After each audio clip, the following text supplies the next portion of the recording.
Okay, so in the last two videos, we thought about the question of how much education a worker is going to choose to receive based on how that education is going to affect their earnings and also how they're able to pay for that education, right? Whether they're able to take out loans, whether they don't have credit constraints, or whether they do. But we didn't address the question of why it is that getting more education results in higher earnings in the first place. So the first thing I want to say is we know that it does, right? As we said at the beginning of this lecture, we know that college graduates earn on average almost twice as much as people with just a high school education. We also know from research designs that we'll talk about in two classes that if we compare people who got education to people who got less education for reasons that shouldn't really have anything to do with what type of person they are. So if we essentially do a natural experiment to see how getting more education affects your earnings, there's very strong evidence and very consistent evidence that indeed getting more education increases a person's earnings. But that doesn't answer the question of why that is. So the most natural place to go, the most obvious explanation for why education increases earnings is because getting education, spending time in school, teaches you useful stuff that makes you more productive. So, if you think about this class, for example, sitting here on your couch and listening to my video is teaching you all these great models. It's teaching you wonderful analytical skills. Over the course of this class, you're going to be able to, work on your own papers and learn how to write and think clearly. You're going to give presentations, learn how to work in groups, learn how to talk in high stress situations and do a good job of presenting your ideas.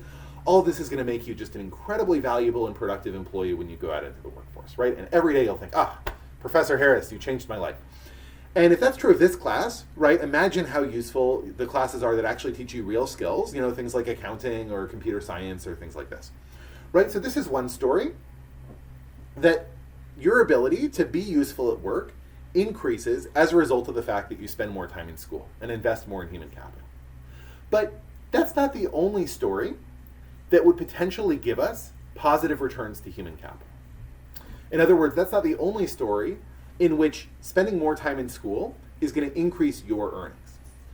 The other story is maybe the reason that spending more time in school results in increased earnings isn't because spending time in school makes you more productive, but because spending time in school proves that you're productive. So in this story, if I'm an employer who wants to hire someone in a managerial role or wants to hire a lawyer or an engineer or a doctor, something like this, I really want someone who's able to assimilate new information quickly, right? Who has good analytical skills, who's responsible, is able to meet deadlines, shows up on time, and maybe also is a little bit compliant or conformist, is good at doing what they're told, isn't going to give me a lot of backtalk, right? And it might be really difficult for me to give someone a test when they show up for an interview that can show me whether they meet all of those different criteria, right? If all I cared about was something like intelligence, I could give my employees an IQ test and only hire the people with high IQs. But that's not going to tell us things like how responsible someone is or how compliant someone is. So instead, what I need is some sort of a longer, more difficult, more extended test, right? A bigger way for you to prove what type of person you are, prove you're the type of person who's going to be productive in my job. And maybe one of the ways to do that is to see whether you're the type of person who, sitting on your couch right now on YouTube, is watching videos of your professor talk to you about signaling models instead of watching videos of dogs falling down or watching videos of Arnold Schwarzenegger feeding his ponies or, of celebrities singing Imagine in their houses, right? So in other words, maybe the reason that people go to college and the reason that that you earn more money after you go to college isn't because college makes people more productive, but because college is difficult in a way that makes it only feasible for the types of people who would be productive in high impact white collar jobs. And I want to say, knowing which of these models is true is going to be important for more than just kind of curiosity or academic interest. If we believe that going to school makes people more productive, right? If we believe that human capital investments are actually increasing your ability to do useful work, we're generally going to assume that the benefits to society of you spending more time in school are going to be bigger than the benefits just to yourself. The reason we're going to think that is, if you go to school up until the point that the rate of return for you, your increased wages, are going to be equal to the rate of return you could have gotten by working and putting your money in a savings account, right? As we talked about before. That's going to be a lower level of education than if you invested until the total return on your education was equal to the rate of return on your savings. The reason for that is twofold. So the first thing is that, as we talked about in the last unit, when firms have market power, your marginal product, right, your marginal revenue product is going to be higher than your wage. In other words, if we increase your productivity, you're only going to get a fraction of that increase. Your employers are going to get the rest of that increase. And so as a result of that, your increased productivity is going to be, from more education, is going to be bigger than your increased wages, right? There's going to be some social return that's earned by employers instead of earned by employees. Even if we don't worry about that, we're also going to conclude that people are going to pay some amount of their income in taxes, right? We have income taxes in this country. And as a result of that, if we make you more productive, we increase your earnings, some of that's going to go to you in terms of increased real wages, some of that's going to go to the government in terms of increased tax revenue. And so all of that's going to lead us to think that every year that you spend in school benefits everybody more than it just benefits yourself.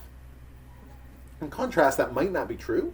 We'll talk about this in more detail once we've worked through this model. That might not be true if all that going to education is doing is proving that you are the kind of person who's going to be productive. Okay, so let's get into that model a little bit. I'm going to set up a very, very simple version of this model where we just have two kinds of jobs and we've got two kinds of workers. Right, let's say the two kinds of workers, we've got Ravenclaws and we've got Hufflepuffs. If you're not familiar with Harry Potter, Ravenclaws are essentially the studious, intellectual types. Hufflepuffs are sweet, kind, gentle souls who just care about helping others and don't worry so much about being impressive. And we've got two kinds of jobs. Those kinds of jobs are going to be laborers and engineers. And you might have imagined that these would be magical jobs. They're not, because we live in the real world here. Okay, so we've got two kinds of workers, right? We've got our Ravenclaws, we've got our Hufflepuffs. We've got two kinds of jobs, laborers and engineers. And let's suppose that the annual productivity of a Ravenclaw and a Hufflepuff is exactly the same if they work as laborers. They'll both produce $10,000 worth of stuff. On the other hand, only Ravenclaws can be productive as engineers. Right? Being a good engineer requires all sorts of analytical abilities, requires you to learn all sorts of new things. These are areas where Ravenclaws excels and Hufflepuffs aren't so great. So let's imagine that the productivity of Ravenclaws is going to be $50,000 a year as engineers. The productivity of Hufflepuffs is going to be $0 a year as an engineer.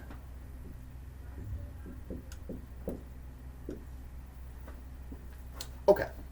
So if I'm an employer, right, and let's imagine for simplicity that we've got a competitive labor market. So workers are going to be able to earn exactly their level of marginal product, right? Their marginal revenue product. So if I'm an employer and I can tell who's who, this is going to be a very, very simple problem, right? I'll pay the Ravenclaws $50,000 a year to be engineers. I won't hire any Hufflepuffs at any wage to be an engineer. And I'll pay Ravenclaws or Hufflepuffs $10,000 a year to be a laborer, right? Simple. However, let's imagine that it's not actually possible for us to tell whether somebody is a Ravenclaw or a Hufflepuff directly. We can't ask somebody their house type and get an honest answer. So instead, we need to get some sort of a signal that tells us which type you are, whether you're a Ravenclaw or whether you're a Hufflepuff. And if you're able to effectively prove to me that you're a Ravenclaw, then I'll be willing to offer you a wage of $50,000 a year. But if you can't prove that you're a Ravenclaw, I won't be able to tell who's who, and at best, I'd offer jobs as engineers at random at a wage much lower than $50,000, right? We'd give you a wage equal to your expected productivity, which is going to be a weighted average of $50,000 and zero based on how many Ravenclaws and Hufflepuffs we have. Okay, so how is it that we're going to send a signal of our type? How is it that we're going to prove that we're a Ravenclaw? Well, let's imagine that people in this world are able to spend as much time as they would like going to college, in particular earning college course credit S. So we've got S, which is number of college course credits.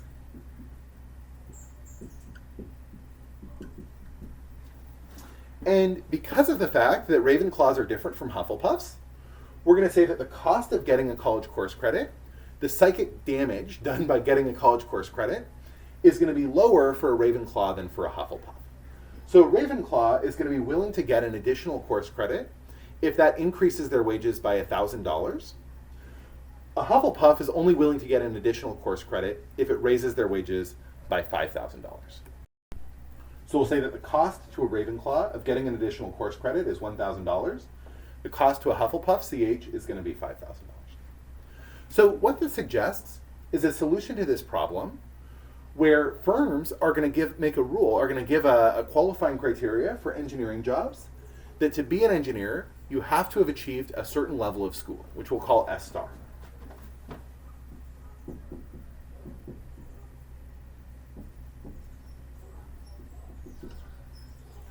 So S star is the education requirement to be an engineer.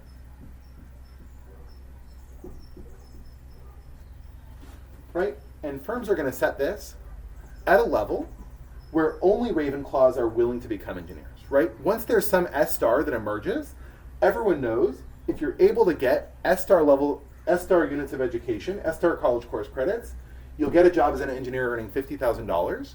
And if that S star is such that only Ravenclaws are willing to do it, Hufflepuffs won't be willing to do it, then every firm who sees someone walk in the door with S star or more levels of units of education is going to know that person will be a productive engineer. Anyone who walks in the door with less than that is not going to be a productive engineer. Okay, so let's think about the decision faced by a Ravenclaw and a Hufflepuff who's deciding whether to invest in S star units of education. So let's start with Ravenclaws.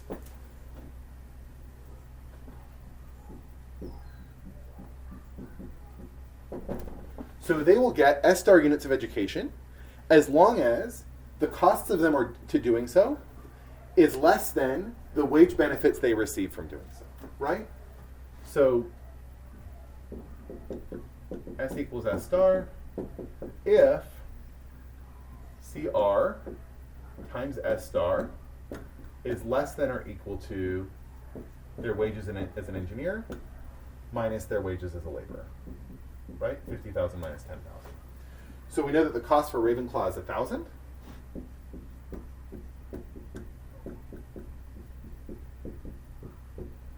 So we know that they're going to be willing to choose S less than S star as long as S star is less than or equal to 40 credits, right? A Ravenclaw is willing to get up to 40 college credits in order to be qualified for a job as an engineer.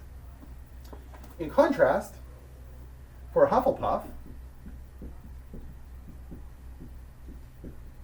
right, spending time in college is a lot more difficult. We don't really enjoy all the weird, abstract, obscure, arcane knowledge that Ravenclaws enjoy. You know, we'd really rather be spending our time at a soup kitchen or something like this, so our costs are going to be higher. But we'll have exactly the same decision rule, right? They'll get S equal to S star if CH times S star is less than or equal to 50,000 minus 10,000. Right? So 5,000 S star less than or equal to 40,000. Or S star is less than or equal to 8. Right? So what does this mean? It means if the education requirement for being an engineer was less than or equal to 8 college credits, then everyone would decide to go to college and become an engineer. And then we wouldn't have a signaling equilibrium, right? The fact that you got 7 credits of college doesn't tell employers anything about whether you're Ravenclaw or Hufflepuff. It's totally useless. If we had S star, if we had the education requirement of being an engineer be more than 40 units, then nobody would do it, right? No one would go to college, and again, it would be useless. But anything in between those two is going to effectively separate the Ravenclaws from the Hufflepuffs.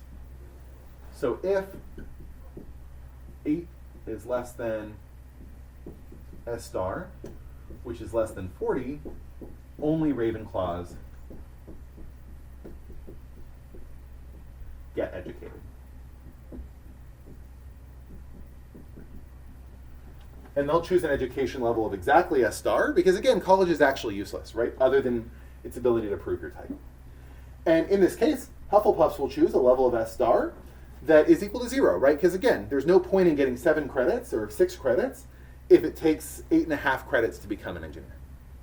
So any number of credits between 8 and 40 would give us an equilibrium because any number between 8 and 40 would lead Ravenclaws to choose to invest in college and Hufflepuffs not to. And from a firm's perspective, right, any number between 8 and 40, if that was the standard expectation in order to become an engineer, would allow them to hire only Ravenclaws as engineers. That said, we're generally going to expect that the actual value that comes out of this is going to be very, very close to 8, right? 8.1 or 9, however you want to call it. I'll just call it 8, actually. And the reason for that is because college is useless, right? A firm, let's say that everyone else was requiring 20 units of college credit, and I require 19. I'm going to become then a more valuable employer than my competitors. So we're generally going to expect that the equilibrium is going to shift down to the lowest level of education necessary to segregate Ravenclaws from Hufflepuffs. Okay, so what we just worked through is evidence that we're in a model where even if education doesn't do anything to increase anybody's productivity, right, it doesn't make Ravenclaws better engineers, it doesn't make Hufflepuffs better engineers, we'll end up with some people going and getting an education and those people earning higher wages because they got that education. So that brings up the question of, should we think of education in a signaling model as being useful or socially beneficial, or should we think of it as socially destructive, right? Some sort of a useless thing that wastes people's resources. And the important thing to remember here is, education in this model did serve an important purpose, right? If not for education, if we didn't have the ability to send people to school, we would never have been able to tell who was a Ravenclaw and who was a Hufflepuff. And as a result of that, we would have had to hire people into engineering jobs at random, right? We would have ended up with some Hufflepuffs getting engineering jobs and being totally unproductive. We would have ended up with some Ravenclaws not being able to get engineering jobs, getting labor jobs, and being much less productive than they would be otherwise. And so to the extent that schooling is the only way to determine whether someone is qualified for a highly productive job, or a job that requires the kind of traits that are selected for in a signaling model, it's going to have a social benefit. But that leads to a follow-up question of whether policies or approaches that encourage people to go to school are going to be useful in a signaling model, right? So we know that schooling is useful in a signaling model, but does that mean that efforts to try to make schooling more broadly available or cheaper or more accessible are going to be helpful? So let's think about this in our little toy economy here by thinking about a policy that reduces the costs for everyone to go to school. So we're going to reduce the cost to Ravenclaws to only 500. So CR is going to go from 500 from 1,000. And CH is going to be 1,000 from 5,000. Right, so we can think of this as some combination of reducing tuition or providing tutoring or increasing the quality of pedagogy, right, doing all sorts of things to make passing your classes in college a little bit easier, to make learning the stuff that you need to learn in college a little bit more accessible, a little bit less costly, right? And so what we want to know is this reform going to make our society better off or worse off? And I want you to think about that for a minute. Okay, so the argument for thinking that this is going to make our society better off is pretty straightforward, right? We've made education cheaper, so we should expect that making education cheaper is going to make people happier, right? If we think about the situation of the Ravenclaws, who are going to school already, before getting 8 college credits, right, and then being qualified for a job as an engineer, would have cost $8,000, right? Because we got, it would cost us $1,000.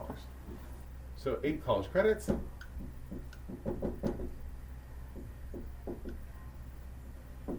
Used to cost 8,000, and now it costs 4,000, right? For a Ravenclaw. So this is going to suggest, okay, great, right? We've made college a little bit more accessible. We've made it cheaper. That's got to make us better off. But we've also reduced the cost of going to college for Hufflepuffs, right? We've reduced the cost of getting 8 college credits for Hufflepuffs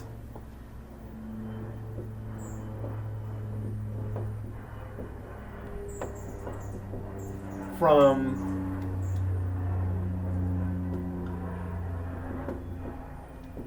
$40,000 all the way down to $8,000, right? And what that means is we've reduced the cost of getting 8 college credits for Hufflepuffs from a point where it didn't make sense for them to go to college to try to become an engineer to a point where it does make sense for them to go to college to try to be an engineer, right? So if engineering firms continue to have a job requirement of just 8 college credits, we're going to end up with Ravenclaws and Hufflepuffs going to college, Ravenclaws and Hufflepuffs applying for engineering jobs, and therefore schooling being a totally useless predictor of whether someone's going to be a productive engineer. So what's going to happen is we're going to have an increase in the number of college courses required to get a job as an engineer, right? We're going to have an increase in S star. So now our minimum S star is going to be where Hufflepuffs don't go to school,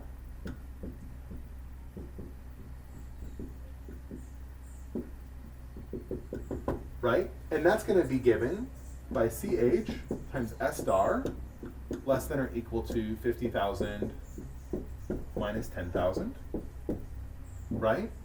This is 1,000 S star less than or equal to 40,000. S star less than or equal to 40.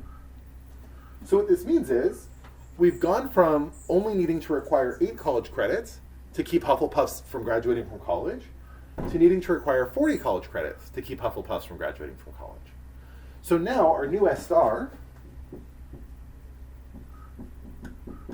is 40.01 or something, or I'll just say 40, right? And what that means is the cost to Ravenclaws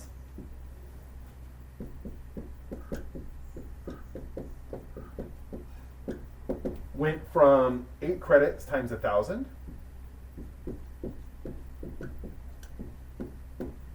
to 40 credits times 500, right, which is 20,000. So did we make our society better or worse off by reducing the cost of this signal?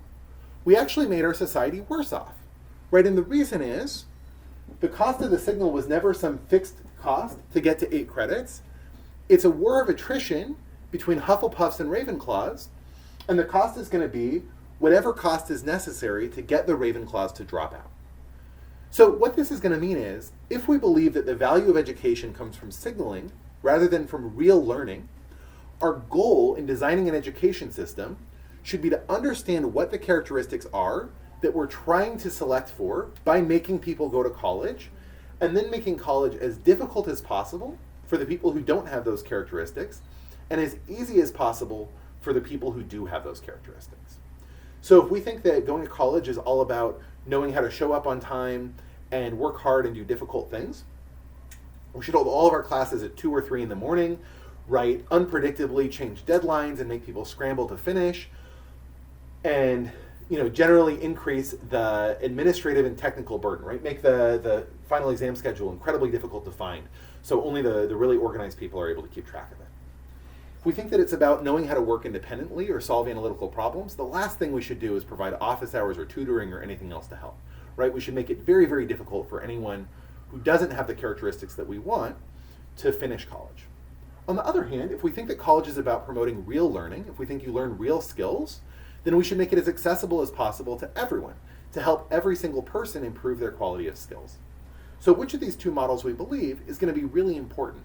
Not because the signaling model is going to tell us that education is actually a bad thing, but because the signaling model is going to tell us that education isn't about development, education is a test or a trial, right? And the best kind of test is one that's impossible to pass unless you've actually got the characteristics that are being tested for. Okay, so the last thing I want to say before I let you guys go, and I know I've kept you long as I've been doing, is I want to think a little bit about how we could tell whether education is valuable because of signaling or valuable because of real learning. We're not going to go too much in depth in this, but I want you to think a little bit about how you might be able to tell. And as we've talked about, right, this is a little difficult because in both cases, we're going to be able to see that people who get more education earn more money later. So what we really need is to test the signaling model. We need some way of seeing people who got the signal sent by an education without possibly having learned anything more or less than some control group. And to test the learning model, we would need to be able to look at people who learned more than a control group, but aren't able to prove that they learned more through any sort of diploma or anything like that. And just to give you a sense of how people have done this, people have looked at this question of signaling a lot of times by comparing people who drop out of college right before graduation to people who stay in college all the way through graduation, right? So if you dropped out 2 days before you finished college, right? 2 days before your graduation, we're not going to believe that you really learned that much less than an otherwise similar person who stayed in college all the way to graduation, right? And more often what people do is they compare people who drop out with 1 semester left to go to people who drop out, who finish college. And so, if you do this, you see that people who drop out right before they finish college do earn significantly less money than people who finish college. Their earnings actually look more like those who stop at associate's degrees. And that might suggest that signaling is a really important part to the returns to education. On the other hand, we might think that people who drop out of college when they've got just a little bit more college to do are just really strange, right? That's not a very typical thing to do. So we might think that there's some other thing that changes their wages that's the reason why they dropped out of college at the last minute. We can try to test for actual learning by comparing people who have the same degrees but who didn't have the opportunity to learn as much as some other group. And so one example of this, there's a paper that looks at an elite university in Columbia that reduced the number of credits they required to finish their MBA program. And they compared the earnings of people who graduated who needed to take more classes to the next class that graduated needing to take fewer classes. And this is a useful test of the signaling model because if all that the MBA is doing is giving a signal, the signal shouldn't have changed with this kind of obscure rule change that employers wouldn't be aware of. But if this is about learning, then the fact that the later cohort spent less time in class should mean that they learned less. And this paper also finds that evidence that learning happens in school, even in MBA programs, right? Because the people who had to take more credits in order to graduate did in fact have higher earnings than the people who had to take fewer credits. So if we're thinking about these models, my general feeling is there's probably some truth to both of these models. There's probably some amount of signaling and some amount of real learning. But I have a hard time believing that most of education is about signaling, just because it's so enormously costly. And if this was mostly about signaling, we would expect that other ways of signaling your abilities or your stick-to-itiveness or whatever else would dominate college, right? Things like taking difficult internships or joining the military or doing other sorts of very challenging and arduous trials. Okay, I've gone on way too long. Thank you so much for sticking with me, and I look forward to talking to you about this material via BlueJeans.